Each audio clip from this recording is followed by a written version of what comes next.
please help spread the message of Frequency Specific Microcurrent by clicking on the like button. You can subscribe to us on YouTube or any podcast app. If you have any questions, please leave them in the comments. You can find the podcast transcription at frequencyspecific.com, as well as more information about Frequency Specific Microcurrent. It's the strange time of year here in Northern California where it's summer, but it's fall. So it's freezing in the morning and like 80 degrees now. Yes. And it fools everybody except the trees. Here in Portland, 79 degrees in the daytime. And the trees, the north side of the trees is deep red. And the south side of the trees is green. Oh. And so the south side of the tree says, it's still summer. And the north side says, yeah, you just think so. We just came off a 5-day core. Yes, you did. And I'm speaking in complete sentences. I'm proud of you. Thank you. But you didn't have an ocean in between. So no, it was Troutdale. And she is putting it all over social media so I can say it out loud. Christy Hughes was there. And she's also putting this all over. I forgot to text her to ask her if it was okay to tell you, but it was so miraculous. She's going to be telling everybody. Everything was fine until 3 years ago when she got vaccinated for COVID because IFM said they have to. That's a whole nother conversation. And that's a whole other podcast. And then she caught COVID 6 times. Wow. Between the 2 vaccines and the booster, she got sick. And then after that, she caught COVID 6 times. And she arrived in June when I saw her at IFM, and there was this big reunion, and we did all this thing, and the hugging, and the download, and all that. I said, I knew she was sick. She had red spots here, and her eyebrows were missing, and they're all red and inflamed. And I sent her a custom current converter with a note that said, this is a gift, get better. It's already programmed because I knew what she needed. She hadn't opened it. This is October. Why didn't you open it? Because the brain fog from the COVID and the mold, COVID and mold, which seemed to go together, was so bad. She said, I opened it, looked inside, and knew for sure that I couldn't figure out how to plug it in and work it. Wow. She was here when I got home from work at 5 o'clock, and we just moved things around in the customer care. So COVID and concussion in Vegas were up at the top, and then mold and inflammation was second. And she ran COVID and concussion in Vegas, got her vagus turned on. The vagus nerve reduces inflammation in the cortex directly, increases nitric oxide, increases circulation, decreases glutamate, decreases all the other cytokines, increases GABA and serotonin and nerve-derived growth, all that good stuff. That all happened Monday night. Tuesday, her brain was back. Wow. And then we ran that every night and mold and inflammation every night. And by Friday, her voice was half an octave deeper. Her vocal cords were relaxed. The spasticity in her neck was gone. It was, the short version is she's doing 90 minutes at the Symposium on the the physiology and research of what goes wrong in your blood vessels with COVID. How the brush border that should be there on the inside of your blood vessels that creates, remember Jerry Pollack on the fourth phase? That linear flow along the blood vessels. Yeah. That all depends on this brush border on the inside of the blood vessels that we think of as the endothelium. It's like little seaweed things, fingers. And that laminar flow that Pollack talks about happens because of this brush border. And COVID, because of it attaches to the ACE2 receptors in the blood vessels as well as the organs, destroys that brush border when the virus comes rolling out of the inside of the blood supply. So she showed me that, she said, I have an 8-hour course, but I can shorten it to 90 minutes. And we developed a protocol for the vasculature supporting blood vessels that's reduce inflammation, because the destruction of this little fuzzy stuff is inflammatory.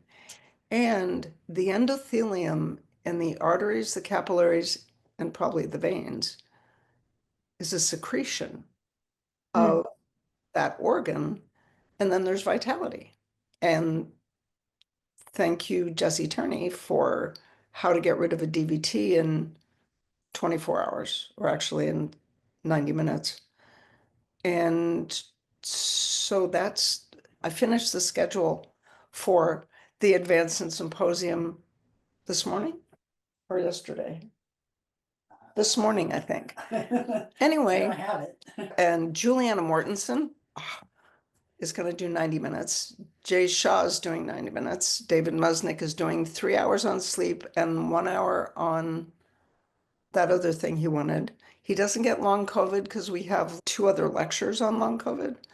And then you have the 3 hours, and it's on the list. It's in this Word document that I can't open, but it's going to be like, it's one of those meetings where I almost don't care if anybody else comes because I'm going to be there. It's going to be totally fun.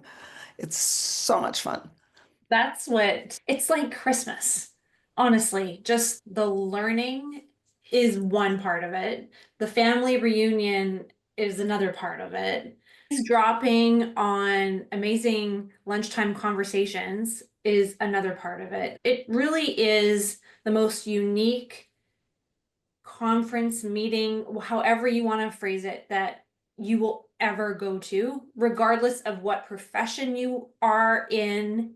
There is something to learn and a friendship to be gained. And yes, and the group at this 5-day core, there were 5 or 6 out of 22 were MDs or DOs, 4 acupuncturists, 1 naturopath. It used to be in just Chicago, and now it's also in Arizona. There's a school and they're licensed. Acupuncturists.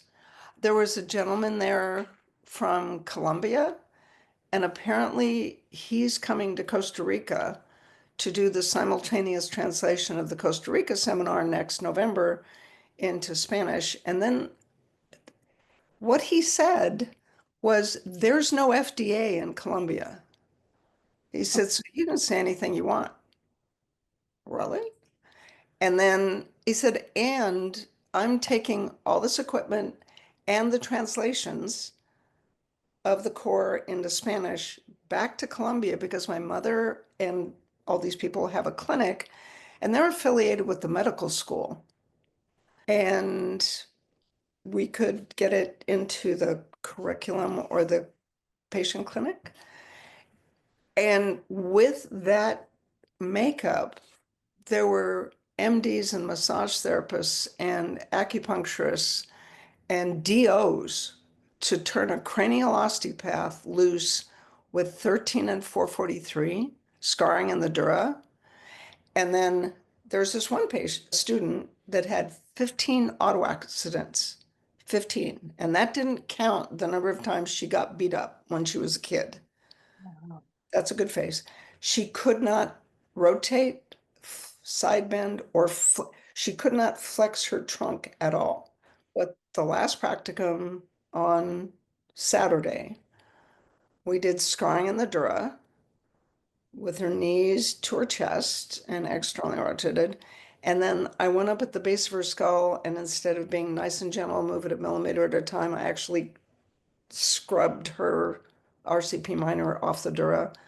And then after that, we sat her in a chair because her thoracic spine did not move.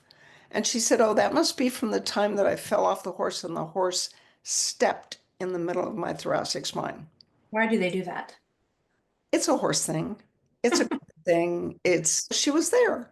Yeah. So we have on video and some stills of her going from unable to bend forward to flexing forward at her trunk, rotating, side bending, rotating some more until she's fully rotated. And then as she bends forward, she ultimately got her fingers on her toes. And then we switched to increased secretions in the cerebellum. And I said, now stack your spine when you come up. Which Huh? is, yeah, because there was never space there to stack before.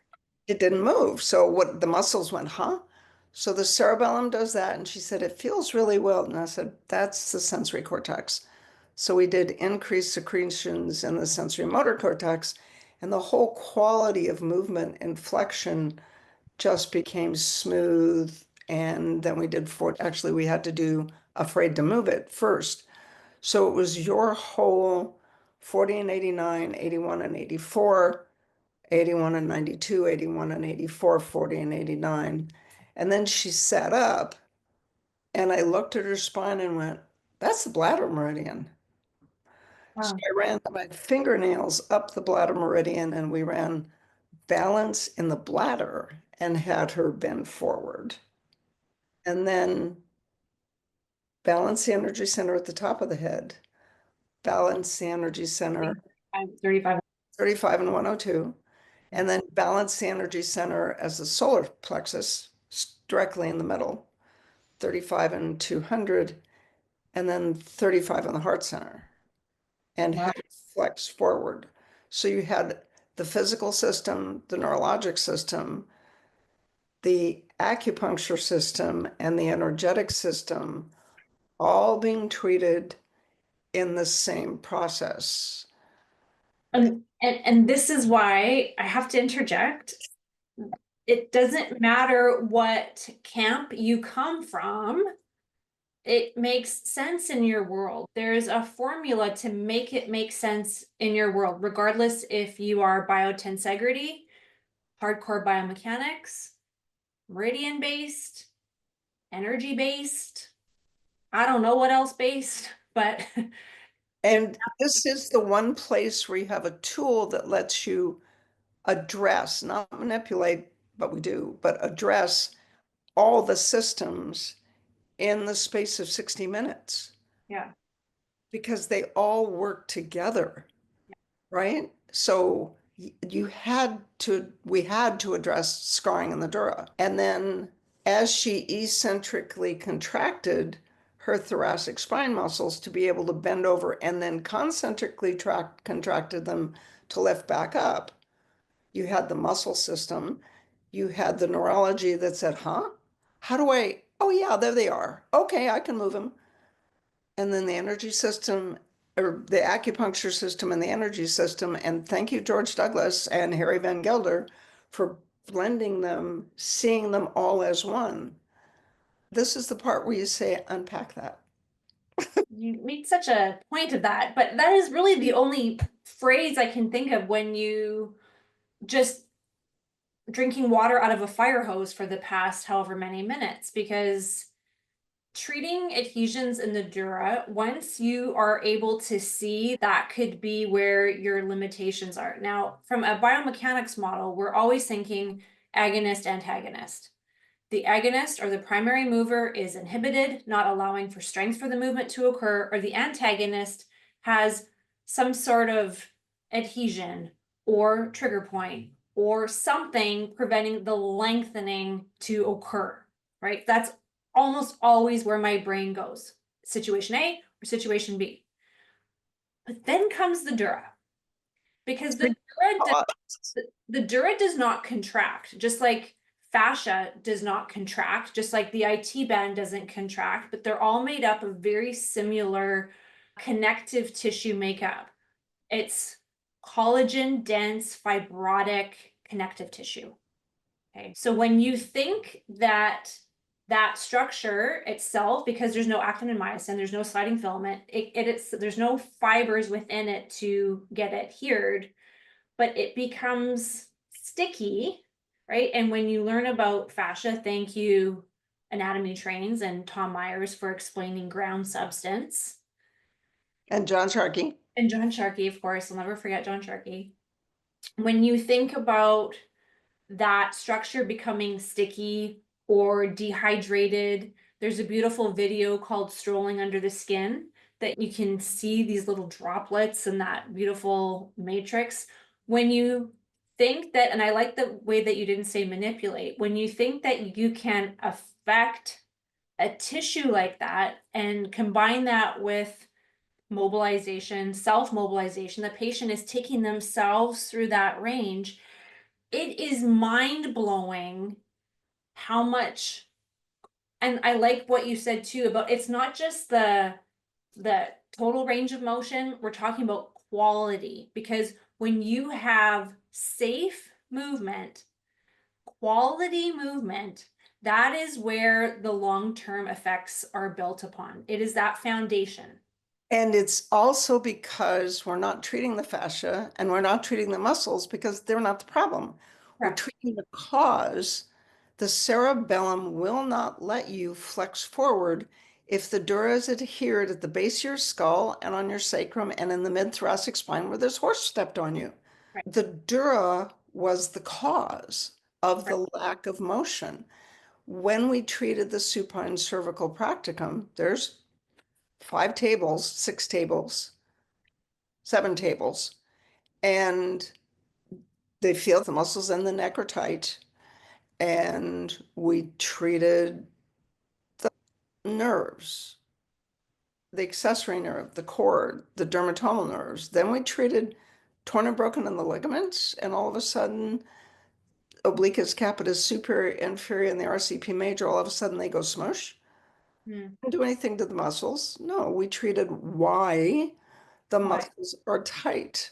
Right. That reminds me, I have a chapter due for the trigger point manual on November 1st. Okay, never mind. Anyway, Provide we me to talk about a trigger point story. we treat the cause. So then we treated the facets and the muscles over the facets softened, and then we treated the disc and the muscles over the disc softened.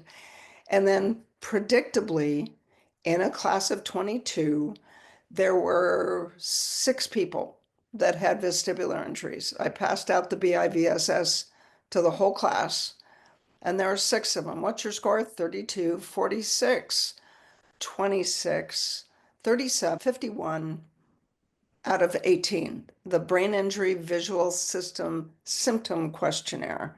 None of them knew they had vestibular injuries. Right. There's this one person that kept spraining her ankle, and she showed up with a fractured lateral malleolus. She's 7 weeks into it. Her score was 42. She didn't know that she kept tripping because she had a vestibular injury. And No. it's and now we're running 40 and 44, quiet the activity of the inner ear, and that softens all the cervical spine muscles. The cervical spine muscles tighten because the brain is trying to increase compression in the facet joints and proprioception from all the muscles to tell it where it is in space because the inner ear is busted. Yeah. So when we do 40 and 44, 44 is the inner ear. When we do 40 and 44, it does a little bit to the inner ear, but what it does mostly is it softens all the neck muscles. What about running 49? I don't know.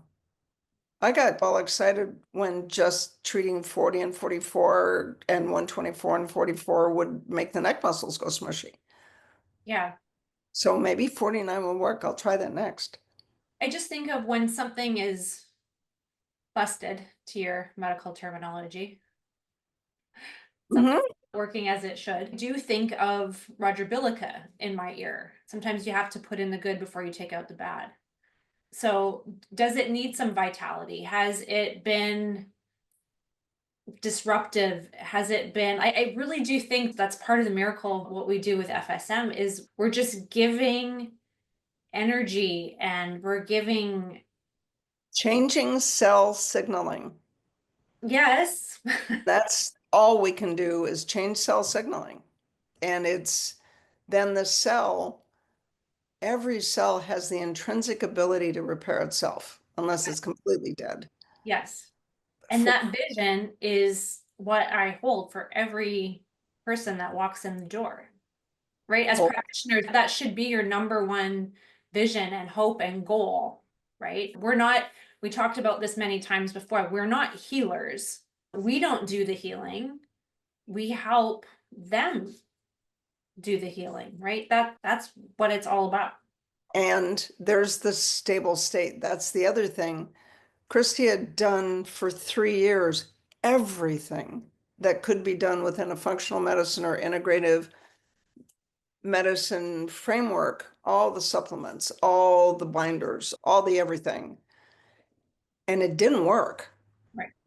But she created a stable state that allowed concussion in vagus and long COVID in the capillaries, the brain, the whatever immune system to change it literally overnight because she already had the stable state. All we had to do was change the cell signaling. And Denise says we are facilitators. That's what we are. Yeah. I like the key fob model, but yeah. Yeah. Yeah. We have to really keep the doorway open. The longer I do this, the longer I coach and practice with humans, the more they can trust us with their story, the faster we can get to that finish line. And I never want to rush somebody through a traumatic event or history, but I will say there is no TMI. There is no such thing as too much information when it comes to me. There is no judgment.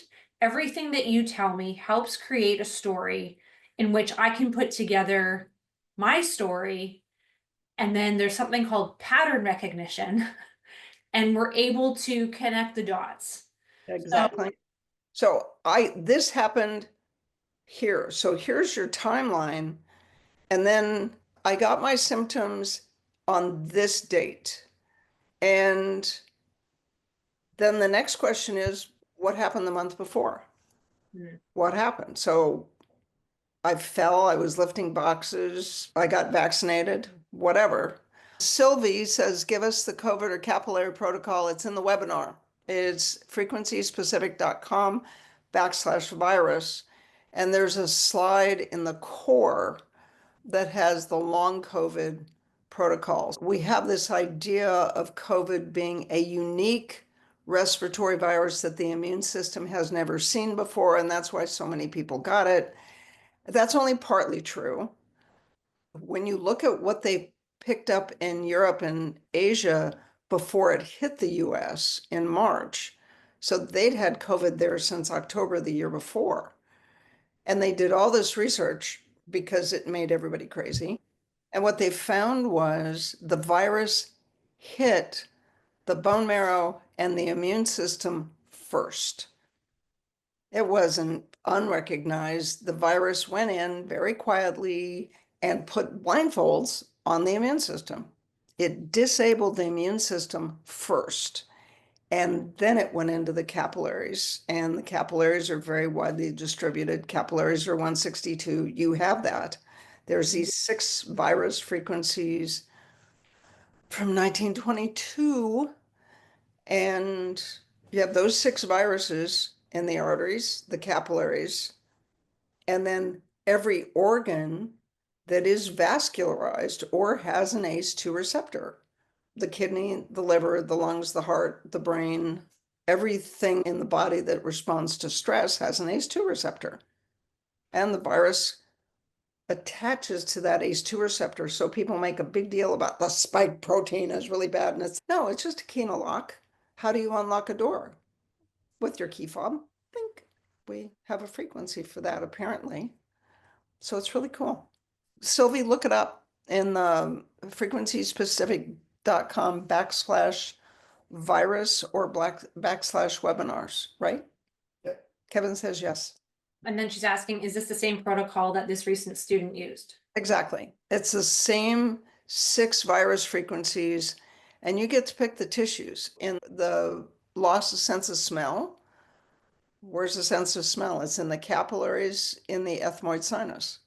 And you can put in the frontal lobes because we don't have a frequency for the olfactory bulbs, but they're right there in the frontal cortex. So you can add 90 to it. And I guess you could add sensory cortex because you smell, and it has to be deciphered in the sensory cortex, right? I think so. Or is it just in the nose that goes to the cortex? I don't know. There's somebody out there that knows more than I do because I don't get that connection. I've never looked it up. Yeah, that's the other thing. The CDC has declared that long COVID doesn't exist. What? Yeah, that's a good face. No, really, it doesn't exist. Like chronic Lyme doesn't exist. According to the CDC, long COVID doesn't exist. There we go. Breathe. There we go. Yeah, yep, exactly. That's everybody in this course. Every MD and DO was there. The physical medicine part, a lot of them came from the FSM exhibit that we did. Next year, we're going to the TFIM. What's that stand for? The Forum for Integrative Medicine. The Forum for Integrative Medicine. We're going to go to that exhibit next year. We set the schedule. Oh, and I also told everybody in this class, and actually I'm telling now everybody that has ever been in any other class, that we're doing the 2-day in November, and the FSM rehab is phase 2 because they have to know how to put it together, get mileage and how to connect the frequencies with physical medicine and physical focus. And it's sports only in so much as walking out to the mailbox is a sport. Right. Yeah. Yeah. That's, It was a good name at the time, and it served its purpose, and it still does serve a purpose. There's definitely a very sporty following that I have, but you're right. it can be both.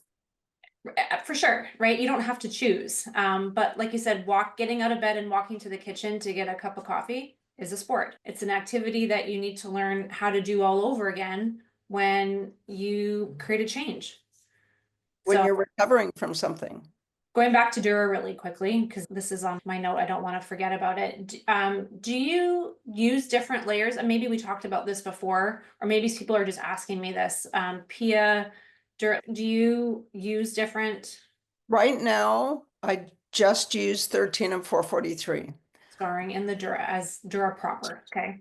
And then, however, when we were in Italy, we treated this young man who was a 40 and 10 patient. He had Ehlers-Danlos and he had tethered cord.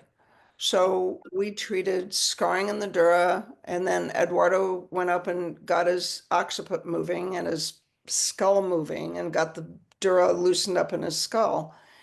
And Eduardo is doing an advanced presentation on everything you need to know about the dura, and that includes the arachnoid level, which I don't even treat, but the arachnoid helps detoxify. So the arachnoid absorbs CSF, cleans it up, and participates in the circulation of CSF.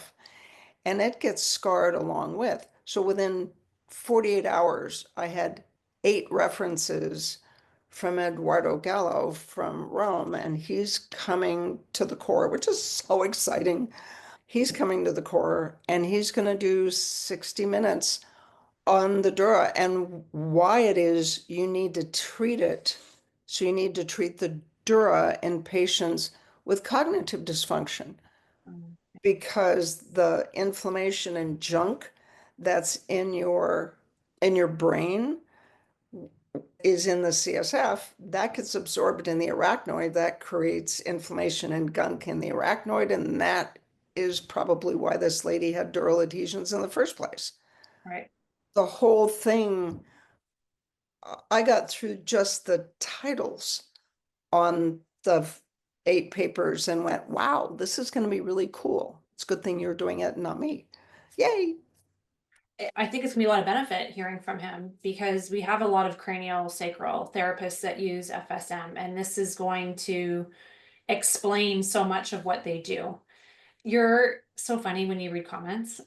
Back on YouTube, it's so funny because you can just see when something comes in and you're just like reading something and then you come back to life again. So, okay, so that'll be great because I have only used 443. I'm just not there with what I'm supposed to feel change wise. I know that 13 and 443 with patient active range of motion, flexion, extension, stacking does the job. Magic. Yeah. And I'm not opposed to trying something else too, though. the only time I've ever used the frequency for the arachnoid is in patients with arachnoiditis or who have recovered or are trying to recover from arachnoiditis. And then I'll treat the arachnoid, but you still have to treat the dura because the arachnoid is one of the layers of the dura. And yeah, I'm excited about it. There's a deep dive on just about everything. Yeah. That's what the advanced is about, is Tell me you're not making us choose. no choosing. Okay, because you can never bring that back. You have to promise me on Promise. live in front of whoever's listening that you will never do that ever again, regardless how many amazing Nope. presenters you bring in, just make it longer because Yep. talking is very mean. Yes, no, there's no more 2 tracks because what we found out, in part thanks to you, was that there really isn't any separation. No, everything is everything. Everything is connected to everything. So the physical medicine practitioners just think they're treating physical medicine, but they have to have a stable state, which means that they have to listen to David Musnick and Christy and Not have to, it's get to, right? This is where we get our word formation is so important. And so I was in the process of going through the sports course or the rehab course, and we are professional PowerPoint slide tinkerers and laminate amenders. And I'm actually changing the word from 124 from torn and broken. I'm putting now in there repair and heal. Yeah, I think you should also put in torn and broken because people, it has to be both. No, it has that, yes, but it's going to go in smaller letters and parentheses, Okay. formerly known as. Yes, that's fair. Yeah. What's fascinating is that when the tendon at the end of the muscle is torn and broken, it's got Yeah. little micro tears in it the muscle tightens, which is counterintuitive. It seems like the muscle tightening would make the tendon more sore. Right. But the only way to get the muscle to relax is to repair and restore the tendon. Totally. Is to fix the fact that the tendon is torn and broken. Right. But first you have to think of that. You're right. And That's then it's tight. and then you have to go, so that's the mechanical problem. So like I was saying, I think situation A and B, tight, antagonist, weak, or inhibited agonist. But then you also have to branch that off and to think what is happening mechanically and what is happening neurophysiologically. Because Why is it tight? and then how can I affect that later? Okay, something is scarred. Okay, that's a mechanical, there's a adhesion, there's a trigger point, there is something, right? Something you can break apart mechanically. But then neurophysiologically, then we have to go back and get the joint kinesthetic receptors, the GTOs, the muscle spindles. That has to be rebalanced because that is a completely new environment for proprioception to live in. And proprioception is everything. And as you age, proprioception becomes a thing. We don't just fall and break hips, it's a balance problem. There's this whole love affair I'm getting right now with working with the aging population, working with balance and working with FSM because and recognizing that part of the challenge with aging, it's not just balance. no. It's the fact. It is a physiological fact that fast twitch muscles that you had when you were 25 replaced by or made into slower twitch. So a the ability to catch yourself. The correction, yes. The correction depends on fast twitch muscles. As you get older, your Yeah. fast twitch muscles twitch slower than they used to. So the Absolutely. horse zigs and I zagged and ended up on the dirt. Where Right. when I was 25, you just sat it and stayed with the horse. Right. At 67 or 68, the horse zigged left and I zagged right and just came off. And it's okay, this is a whole thing. I have to retrain my slow, fast twitch muscles and see if we can talk them into being faster. And so that's the whole thing. Yes, as we age, so many different things happen, but it's about doing the best that we can with what we're given. Sorry, just saw It's this. about doing the best we can with what we're given. So I'm working with my attention Friend. challenged friend. But yeah, you want to read the comment from DNA? Okay, let me pull it up here. Small fiber sensor neuropathy. Patient also had diabetes. He was recently prescribed a vagus stimulator earpiece, which did not seem to help. He is currently taking opioids for pain. Is there a balancing act to treat this type of neuropathy while opiates are still in the picture? And you're not frozen. It was like, they did what? Funny. Okay, a lot of deep breathing today. Except we've been breathing. Ben Catholi did a presentation on small fiber neuropathy. So look it up. But it's great. Yes. Short, sweet. It's Got it all though. just not that hard. Yeah. Anyway, it helped that he knows what a small fiber neuropathy looks like, is what causes it, and how to fix it. Yeah. Okay. So treat the small fiber neuropathy. And the place where I got that funny look on my face and just got frozen was, why would you prescribe a vagal stimulator now that everybody needs to just get reminded that the vagus nerve supplies sensory to the ear canal and this part of the ear, the lower portion, the earlobe, and the inside of that little ditch in your ear, and then the ear canal. I get that. That's the alpha stim thought it was running current through the brain. The alpha stim was the first vagal nerve stimulator because those little ear clips went on the vagus part of the ear. So it was actually just running plain 0.3 of a hertz through the vagus nerve, but that's an alpha stim conversation. I'm a little hung up on why somebody thought treating the vagus nerve would help a small fiber neuropathy. I missed that leap.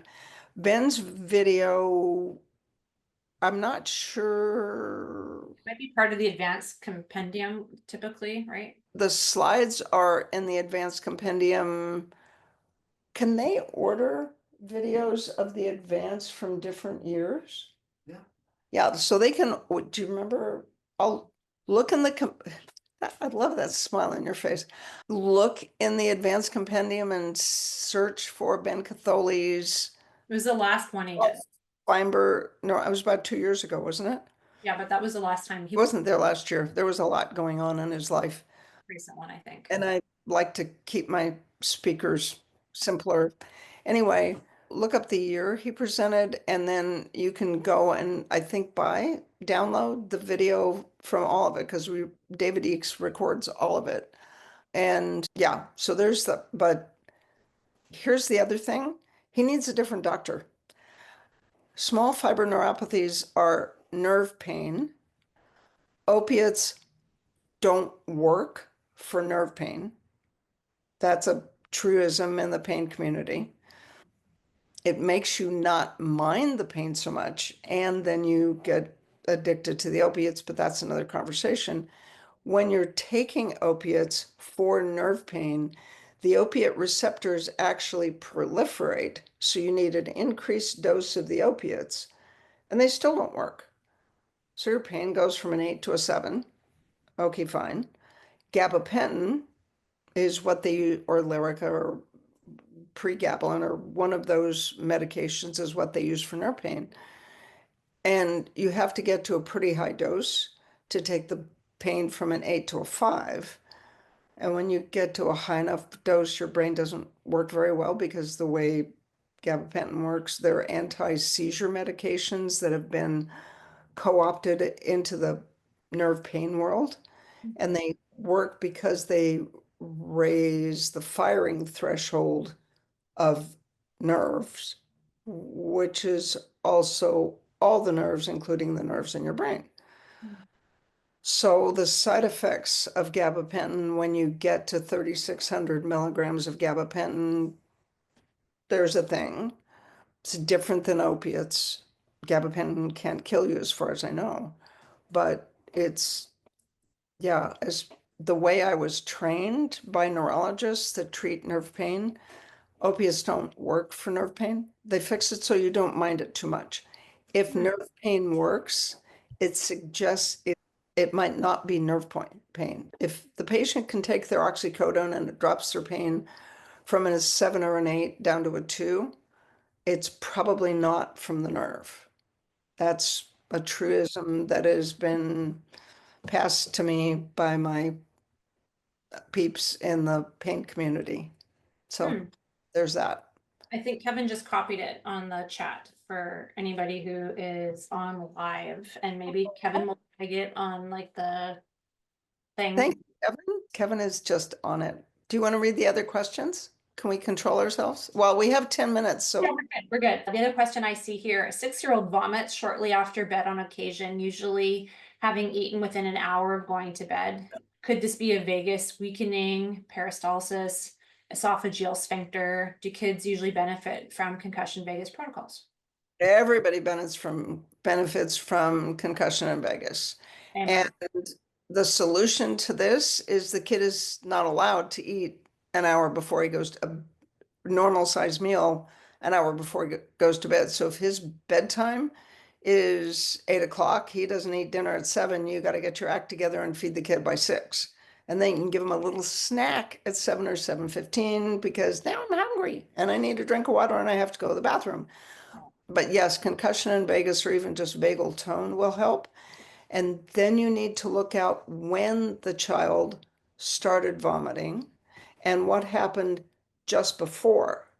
So like any place from a week to a month before the first time he vomited after going to bed. What happened? Infection, stress, or trauma?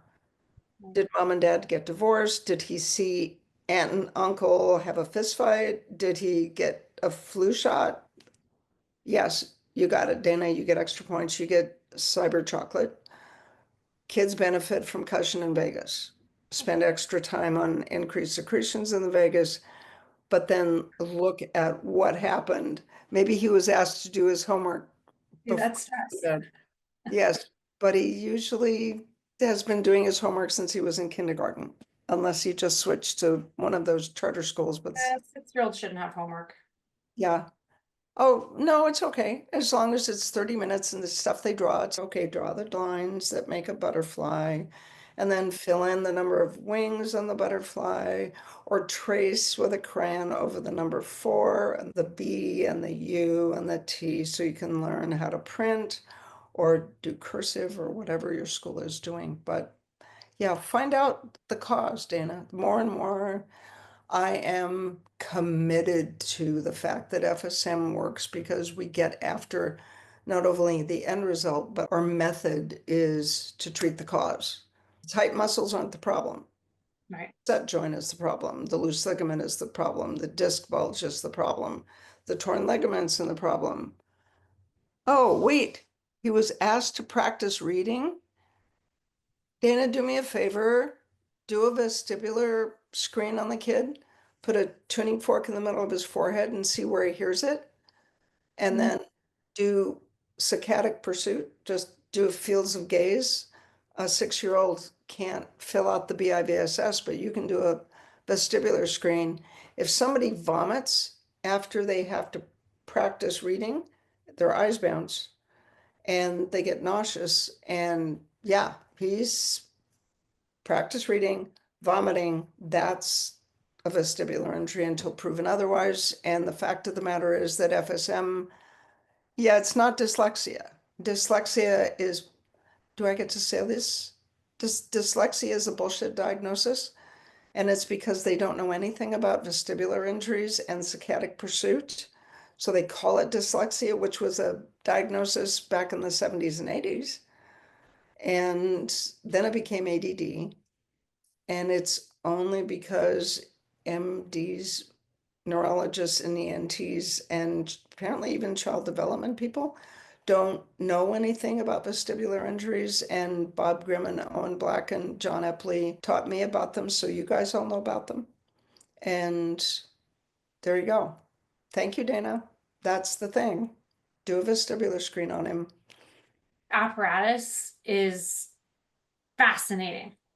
Mhm. And, that was, 24 years ago, 25 years ago, when I was in college, we were comparing and contrasting whiplash or flexion extension injuries with concussions. They were, Okay. Like they're separate. Like it's possible to get a whiplash without getting long axon traction injuries in the medulla? well, Okay. of course, because what but I'm just saying we would have athletes who had a concussion, and I'm putting air quotes around concussion, when the head and brain were treated as a separate entity from what was happening with their neck. And when Right. you treat their neck, their concussion symptoms would magically go away. Imagine that. My point is that for a long time, things that have been deemed as separate are actually together. And so when it comes to vestibular apparatus and the side effects of having a vestibular injury that has been undiagnosed and just not even on anybody's radar is quite mind-blowing. The teenagers who get sick reading in the car, that's the first thing I think of. There's a vestibular injury Yep. because Or of they're a passenger in a car and they have anxiety and nausea because of the trees going by that make their eyes go like this. right. I get not being able to read in the car, but George could. Right. I couldn't. Yeah. George would, when we drove from here to New Mexico, George read to me the whole way. And it's Wow. like, you do that. Yeah. But George is just so special though. Like, He was. There is 2 minutes left and we haven't gotten to okay. Okay. I can't see it. I would like to hear your thoughts on frequencies increasing pain. The prevailing thought that is, if they're not the right frequency, they don't have any effect. True. In talking to another practitioner, a client they thought might have some kind of tendinopathy, ran frequencies to address the tendinopathy and the pain went up. Further discussion identified the site of the pain. However, the other arm was a tendinopathy and the frequencies worked as expected. I'm curious as to one of my clients' increase in pain with protocol previously used in a different part of the product. Why an increase of pain? I've been not experiencing an increase and I've run many different protocols on all parts of the body. Okay. I don't see that question anywhere. So I'm glad you read it. More ideas on why increase in pain. I've been using FSM for 1 year on myself and I have not experienced an increase in pain and I have run many different protocols on all parts of the body. So if you use a frequency combination and it increases pain, you have to think of why. Depends on what you're running. So if you're running reduced inflammation and the pain goes up, you have to look for infection. If you're running the frequency for the muscle and what you're doing either in the setup or in the current flow increases stimulation to the nerve, then you have to think about the nerve. If the pain goes up, you're treating the wrong thing. That's information. It's not a bad thing. It's not a good thing. It's just information, but it makes you take your hands off the patient, push pause on the machine, and rethink it. The discussion identified the site being used for blood draws, 18 and 62, and 294 and actually 79, because blood draws are from veins, reduce the pain. However, the other arm was the tendinopathy and the frequencies worked as affected. So you answered your own question. She was treating torn and broken in the tendon and the pain went up. And that's because the problem was torn and broken or increased bleeding, 18 and 62, in the blood supply, and trauma in the artery, probably trauma in the vein. And you might also think of 40 and 396, inflammation in the nerve, because 3% of RSD comes from blood draws or injections. Wow. Yeah, so there's that. Yeah. Thing that's so wonderful about the advanced is it's the one place in the whole, one meeting in the whole year where you feel normal. Yeah. Because who else in the world will say it was just nerve pain? It wasn't that hard. But FSM practitioners who bother to come to the advanced have in common a flexibility of mind. If you treat torn and broken in the tendon and it makes the pain worse, it's because the tendon is not the problem. So you have to take a hold of your commitment to your idea about the diagnosis. You have to grab it by the scruff of the neck and say, no, that's the wrong one. Go find the other one. It's like pulling your dog off the thing it's not supposed to chase and pointing at the thing that it's supposed to chase. So FSM practitioners have a broad view, a wide foundation. Where else in the world will you have a PT who does a case presentation on dissolving a deep vein thrombus in 60 to 90 minutes? Who does that? It's like only will you find that at the advance. So I'm almost full, but I still have slots for case reports. So the 27 people, and then our normal 35 people that show up at the podcast, take your favorite case report, the mind blower, and Put it on a slide. bring it in. It's going to be fun. And it's 20 slides in 30 minutes. And the case reports are the best, I think, the most intriguing part. Oh, and Thad is going to do the history of frequency therapy part 2. Nice, because it was not long enough. So I'm so excited about that. He was really good at it. It was fun. And we gotta go. Your alarms went out, right? They've been buzzing, trying to shut them off. They'll get over it. It'll be okay. They will. Okay. All right, and we'll just catch up next week. Actually, I'm going to be in Costa Rica next week. Okay, I think I'm here. You'll be here. Oh, Leaf is there. Hi, Leaf. If I can manage the time difference, and if Kevin and I can pre-think it, and I'm someplace with Wi-Fi, I can join you, but otherwise you've got your following. You can do your thing. I will do my thing. I will be here next week, everybody. Yay.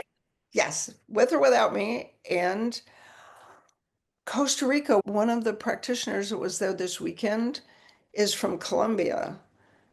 Did I already tell this story? Yeah, so that's going to be fantastic. So he's going to translate it. And I think they're working on translating the book into Spanish.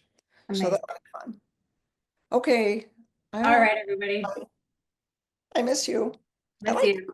I do good things. Have a good week. The Frequency Specific Microcurrent podcast has been produced by Frequency Specific Seminars for entertainment, educational, and information purposes only. The information and opinion provided in the podcast are not medical advice, do not create any type of doctor-patient relationship, and unless expressly stated, do not reflect the opinions of its affiliates, subsidiaries, or sponsors, or the hosts or any of the podcast guests or affiliated professional organizations. No person should act or refrain from acting on the basis of the content provided in any podcast without first seeking appropriate medical advice and counseling. No information provided in any podcast should be used as a substitute for personalized medical advice and counseling. FSS expressly disclaims any and all liability relating to any actions taken or not taken based on or any contents of this podcast.